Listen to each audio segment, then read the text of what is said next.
What's going on, guys? My name's Jack. Welcome back to the Adobe Photoshop Masterclass course. We're going to be jumping into the next sort of episode, which is going to be cropping and resizing. Now, we kind of went over that and definitely discussed it in the important tools section, more specifically talking about the literal crop tool that they give us, right? But today I'm going to be bringing you guys through a few different ways to crop and resize and sort of just zone in on different parts of an image. And basically, we're going to be doing that with this purple image of me up here.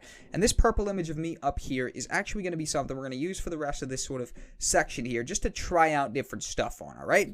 So, the arguably quickest and most accessible way to single out part of an image and sort of, take it out or single it out is to actually do a ghetto crop. Now, ghetto crop, by the way, is in no way the actual formal language to describe how to do this, but it's the Jack Cole way of describing it. It's called the ghetto crop, and it's using the marquee tool. So we got a few different options. We got the rectangle, which can also be the square marquee, or the elliptical, which could be a circle, right? I'm going to use that, and pretty much what I want to do is I want to click and drag and start drawing an outline over my face, and I want to single it out. Now, I want to also hold shift, which is going to lock the dimensions, and it's going to make this a actual circle. As you see, if the dimensions aren't locked, it's like that, but if we simply hold shift, it locks the dimensions and makes a perfect circle. Now, once we've done that, we can hover over the space, and you see our cursor changes, and we can actually, resize this even further to make sure the fit is right. And once we've got a good size, we can press Control-C and Control-V, and just like that, if we turn off our background layer, we have singled out, aka cropped out, our specific object that we want it to zone in on. We could then bring it down here and maybe use it as a lower third or something, right? Jack Cole, jackcole.tube, whatever, right?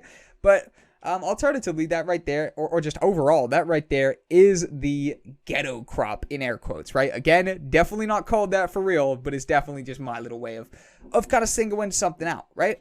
And, it's definitely effective and it works very well. The alternative way of actual cropping, the more legitimate one, is to click the crop tool, which, as you see, instantly pops up with these borders right here, which enable us to, yes, crop. So, for example, say we have a 1920 by 1080 image here, which we do.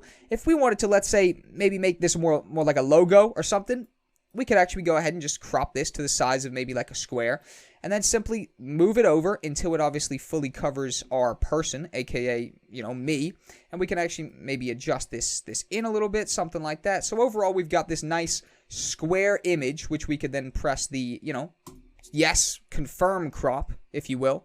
And just like that, we have a nice cropped in image of me, Jack Cole, using my computer, and we could press Control HS or Control Shift S and bring that maybe as a PNG or a JPEG and export that and put that as my my new profile picture or whatever, right? Again, totally random scenario we're just exploring. Now, if we press Control Z, we can undo that fully, and I want to break down the final sort of name of the game in cropping and resizing and adjusting, which is Control T. We've gone over it already, the resize tool, the adjustment tool. Control T is the name of the game, and this enables us to have these borders around our object, which we can then resize stuff.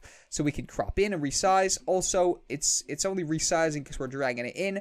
If we were dragging it out, we could even zoom in a little bit, and also if we hover over the sides, we have these rotation adjustments as well. So for example, say we wanted to, have, for example, maybe we're making a thumbnail or something. Maybe we've got me right there and some text right here or a logo there or something like that. But let's press Control Z, completely undo that. Actually, we get ourselves back to square number 1, if you will. And what we can actually go ahead and do is showcase the sort of advanced resizing, which is still pressing Control T. But when you're on the sides, if you actually just click and hold and drag in, it's going to actually keep all the dimensions and the properties the same. But if we hold Control just before we click and adjust, we now have this kind of different perspective adjustment where this is how you maybe make sort of stuff appear a little bit more 3D, etc. As you see, we can sort of create a mega mind effect where my head's very big by simply dragging up. I think that's a hilarious image we've got our hands on right there. Again, Control Z is going to undo that. Personally, I wanted to get past that as quick as possible. I was looking pretty weird right there. Control Shift Z to re-show us that. But overall, that right there is your advanced resizing. You press Control T, you hold Control, and you're able to resize stuff a little bit differently and with a little bit more perspective. As you see right there, that right there is looking pretty crazy. by all means, demonstrate and play around with that as you will. We're gonna move on to drawing and erasing coming up next. Let's do it.